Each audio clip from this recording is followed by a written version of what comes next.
মাতৃগর্ভের আধারে সেজে উঠছে এবছর লেক গার্ডেন্স পিপলস অ্যাসোসিয়েশনসের পুজো মণ্ডপ। আপনারা দেখছেন ইনকোটা টিভি জাগমা দুর্গা 2025-এর পুজো পরিক্রমা রাউন্ড 1।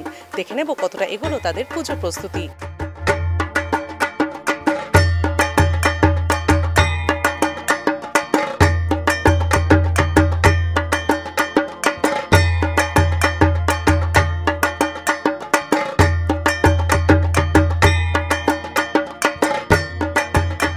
আমাদের এবারের ভাবনা হচ্ছে অগ্নিগর্ভা মা বেলা।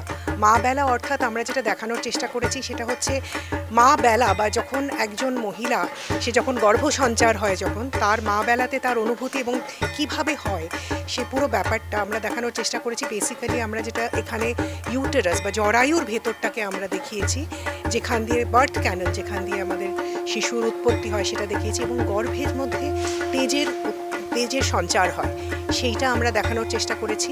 আমাদের দেবী পঞ্চমাতার অধিষ্ঠান দিতে হবে যখন শুরু হবে, যখন আসবে আমাদের দর্শকরা প্রথমে সেই বার্থ ক্যানেল দিয়ে যাবেন, যেখান দিয়ে একটি শিশু বেরিয়ে আসে। দেখতে দেখতে যাবেন এই চারপাশে, বলতে গেলে যে আমাদের জরায়ুর যে দেয়ালটা, ইউটেরাইন ওয়াল, সেটা দেখতে পাবেন। এটা এখনও কমপ্লিট হলে বোঝা যাবে। এবং ভেতরে এখানে যেটা থাকবে সেটা হচ্ছে ওয়েল্ডিং মাস্ক। সেই মাস্কের মধ্যে দিয়ে আমাদের দর্শকরা দেখবেন মাকে, কারণ মায়ের গর্ভে এতটা তেজের সঞ্চার হয়, সেই তেজ থেকেই তো শক্তির উৎপত্তি, সেই তেজ থেকে শিশুর জন্ম। তো সেই তেজ খালি চোখে দেখা যায় না, সেইটাকে আমরা দেখানোর জন্য আমরা এখানে একটা ওয়েল্ডিং মাস্ক দিয়ে মাকে দেখাচ্ছি।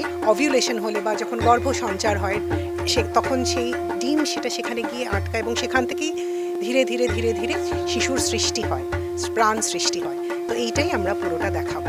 এর আগে এরকম দেবী প্রতিমা বোধহয় হয়নি কোথাও, তো এটা খুবই অভিনব। এবং এইবারে আমাদের এজন্য আমাদের পরিচালনায়, পুরো ব্যাপারটার পরিচালনায় বেসিক্যালি মহিলারাই আছেন।